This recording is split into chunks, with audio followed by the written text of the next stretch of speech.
I have a very high need for intellectual stimulation, and I can't get that with most people. It's something like you can have a dialogue for a time, but then they sort of run out of ideas and they can't keep up, and it sort of falls apart. How should we address that? How should I address it? And is that something that can be addressed? Well, part of the answer to that is that's what the universities were for. I mean, you know, not everybody is equipped to or interested in engaging in high-level discussion of abstract and creative ideas. You know, you hear this idea that everyone's creative. That's a lie. It's as straightforward as that. True creativity is very, very rare. And so, and if you happen to be a creative person, or if you happen to be someone who's profoundly interested in ideas, you are in a pronounced minority, just as you are if you happen to be extremely extroverted or extremely agreeable or extremely conscientious. These are minority issues, and what you do is you find like-minded people who are capable of engaging that. You know, heavyweight weightlifters compete with heavyweight weightlifters for a reason, and everyone thinks that's fine. And the same thing applies to intellectual and creative endeavors. So what you do is you try to find a community where that's the nature of the community, and you likely have to find a relationship like that as well, you know. So I don't think so. I think what contributes to the siloing is the arrogance that goes along with it. Because if you can be interested in ideas and you can be creative, well, that's the arrogance of the intellect, right? That's the thing the Catholic Church had warned about for centuries, is the arrogance of the intellect. So because if you're wise as well as smart, and there is no relationship between being smart and being wise. They are not the same thing. There's no quick pathway from smart to wise.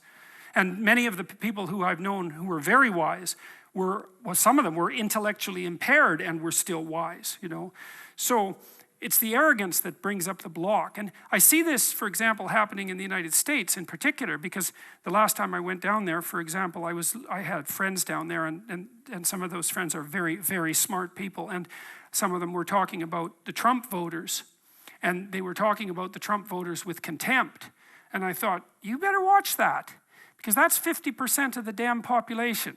And it might be convenient to think that they're stupid and beneath you, but it's not conducive to a civil state.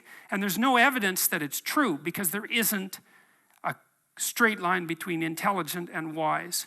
And so I think that if your character is developed and you're intelligent, you can have your siloed creative community, but you develop enough wisdom so that you can see all the things that people can do that are of high ethical utility that are outside the intellectual domain. You know, and I think that's why in the New Testament, I think that's why Christ is a carpenter, right? Because, well, first of all, a carpenter is one of those jobs that when you're dishonest, it manifests itself immediately, because what you build falls down. And so if you're an honest carpenter, you build a good house. So there's a nice metaphor there. But it's also a warning, in some sense, against the equation of intellectual brilliance with moral superiority. And so if the intellects would drop their moral superiority, and fat chance there is of that, then the divide between the working class, say, and the elite would resolve. And there's every reason to have respect for decent working class people. I mean, it's on their labor, as the left-wingers at least hypothetically agree, that the entire edifice of the culture is resting. So you can have your cake and eat it too, but you have to not assume that your niche makes you superior. And it's very difficult for smart people, especially smart. There's this scene in Nietzsche's, it's in Thus Spake Zarathustra, where Zarathustra, the prophet, comes down from the mountain, and he comes into a public square, and there's this crowd around this little midget who's only about this high, who has a gigantic ear, and everyone is marveling at him. Well, that's what the modern intellect is like. It's a midget with a giant, well, mouth generally, not an ear. And the being is underdeveloped, but the intellect is hyper activated. And it makes the person extraordinarily unbalanced. And it's partly because they can't compete outside the intellectual realm. And that makes them very bitter because they tend to think, well, God, I'm so smart, everything should just come to me. It's like, sorry, that's not how the world works. That attitude is immediately evident to people that they're talking to when they talk in the manner that they talk, if they are arrogant intellectuals of that sort.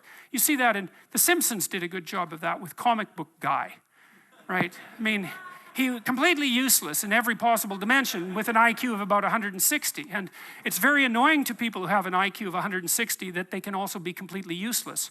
But it happens a lot, so.